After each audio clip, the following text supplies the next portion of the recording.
Yo, welcome back to another video. It's your boy Coreythemaan. I like video. We starting at 5. Doing some stuff. Anyways, we ready to get into it. I forgot to skip the ad, so that's on me. A website felt like working in your favorite design tool? With Framer, it is. First is the freeform canvas. Hey guys, what is going on? This is WrestleMania back with another episode. It's the go home episode of SmackDown as WWE prepares for Crown Jewel. Join us now as WrestleMania looks at the first November edition of the Blue Brand and the wildest wrestling news stories you need to know, including more information on Baron Corbin, Indy Hartwell, and Tegan Nox leaving WWE. Is Cody Rhodes missing Survivor Series, and if so, why? Jim Ross comments on rumored heat between himself and Triple H, and more. As always, we won't recap the matches, but look at the good, the bad, and the downright ugly. The good. Tiffany's Mind Games. Not only was it Tiffy time tonight, but Mind Game night. Ms. Money in the Bank teased to cash in on Nia Jax at Crown Jewel, then doubled down by suggesting she'd cash in on Liv Morgan if Dirty Dom is part of the deal. Stratton may play a self-absorbed Powerpuff, but she's a crafty wrestler not to be underestimated. A good go-home show. Unlike Raw, SmackDown put much more effort into hyping Crown Jewel, especially with live segments as opposed to taped interviews or hype videos. Whether it was the Liv Morgan-Nia Jax confrontation, the Fatal 4-Way match between members of the teams competing for the WWE Women's Tag Team Championship, Roman and the Usos in-ring reunion, or the predictable finish for Cody and Randy Orton's tag team match against Gunther and Ludwig Kaiser, fans were reminded of the big stakes at Sunday's show. A strong Fatal 4-Way. Tonight's Fatal 4-Way was a good showcase for the four teams and a reminder of how to mix up tag team wrestling rivalries with one-on-one matches, or a 4-way in tonight's case. The bad. Roman Usos reunion was rushed. The reunion between Roman Reigns and the Usos felt rushed. Roman Reigns, not to mention Jimmy Uso, cost Jay a lot during his final days in and out of the Bloodline. Throw in the mind games Roman used on Jimmy and Jay and you have to ask why either man is running in to help him. It's a tough sell, even if you throw in the family factor, and this reunion should have played out a bit longer. Why does Naomi think she deserves a title shot? One of the most interesting takeaways to tonight's show was Naomi making it clear she still wants another shot against Nia Jax. Everyone wants a title shot, but in Naomi's case, her track record against Jax makes her a less viable contender as Piper Niven or Candice LeRae. While this may be a part of a slow heel turn for Naomi, it didn't make sense in a WWE that strives for logic in its storytelling. The downright ugly. Nothing ugly, a good show, especially for a pre-taped episode. Fans got the usual good selection of matches, as well as a proof of life match for Pretty Deadly. Things ran well from start to finish, which is a good sign as WWE prepares for Crown Jewel.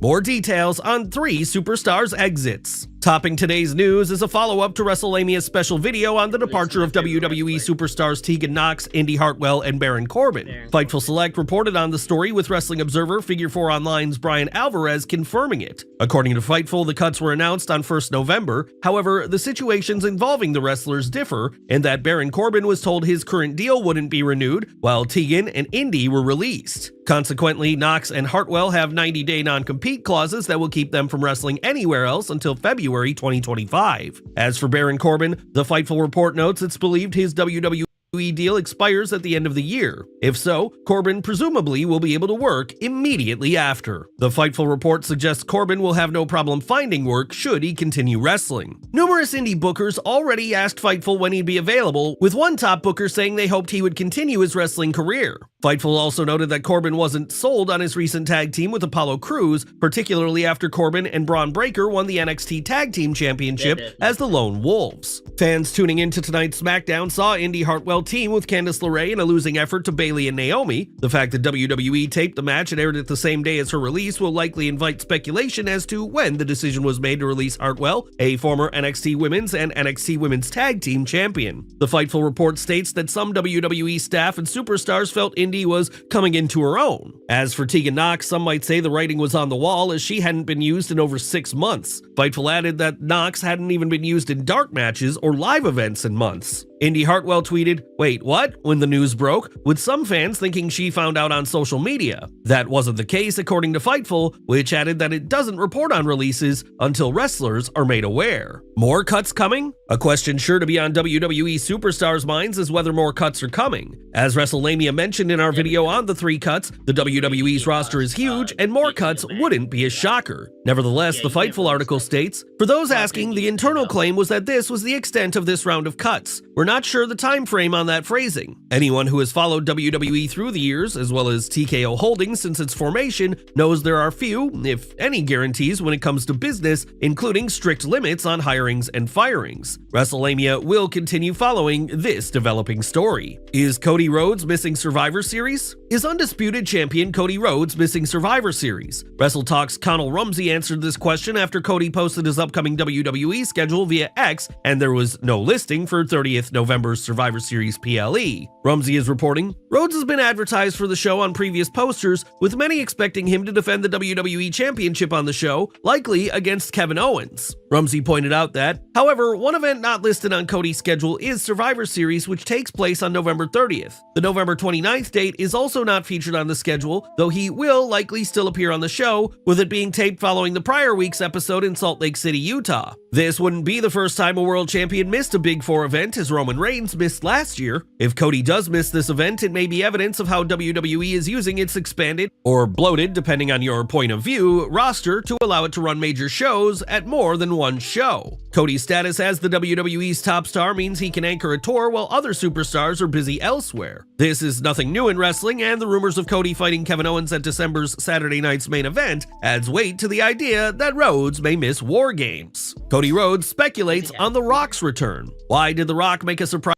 appearance at the end of Bad Blood? Fans are still lighting up the internet with their take on what The Rock's appearance meant and where things are headed. These fans aren't alone, as Cody Rhodes spoke with WWE about this. Maybe a reminder that The Rock is not just this amazing Hall of Fame level multi-time world champion, the hottest man in Hollywood. He's not just that when it comes to WWE. He's actually the boss, director of the board, and as he's coined, the final boss. I think that more than anything is what he was reminding people, that he can show up at any point, do whatever he'd like, and everyone has to follow where the final boss goes. Rhodes, who defeated Solo Sikoa and Jacob Fatu alongside Roman Reigns at Bad Blood, speculated on the final boss's possible motives. He picked his shot to have arguably the two faces of WWE in there and squeeze his big, bald, shiny, lovely, beautiful head in there, that he's there too. It's a dangerous spot when it comes to The Rock, but I'm not complaining, because there are so many fans who still really love The Rock. I think maybe even inside, I still really like The Rock after every, but the final boss is a whole new beast. What do you think is next for The Rock, and could he show up at Crown Jewel? Let us know in the comments below. Jim Ross discusses rumored heat with Triple H. Last but not least, is there any heat between former WWE announcer Jim Ross and former WWE superstar turned executive Triple H? Good old JR discussed this during his podcast, Grilling JR. "I went on a vendetta as a television character about him and tried to make him a bigger heel than he was. There are still people to this very day that think I hate Triple H and he hates me and all that stuff. It's pro wrestling. Our job is to get talent over and to establish their persona, and I thought we did a nice job of establishing Triple H's persona that followed his lead on how all that stuff worked out." JR's ability to sell the story was that he was legitimately upset with Triple H, and fans' belief it exists to this day is a reminder of how professional wrestling can suspend a viewer's disbelief. Ross's ability to tell this story is evidence that he was more than just an announcer, he was also a talent. The beloved WWE Hall of Famer also praised Triple H's work and discussed whether he thought the cerebral assassin earned his spot in the WWF during Steve Austin's lengthy injury-related absence in 1999. Triple H just earned the spot. I mean, I don't know who else you would pick out of our roster that was more ready for the spot that Triple H earned than Triple H. He earned his spot, and he was really, really good at it. Do you agree with Jim Ross's assessment of the game's work in 1999? Well guys, there you have it, WrestleMania's look at the first November edition of SmackDown, as well as the wildest news stories and rumors you need to know in wrestling. Be sure to leave your comments, and don't forget to subscribe to our channel, follow us on Instagram and Twitter, and I'll see you next time for some more. I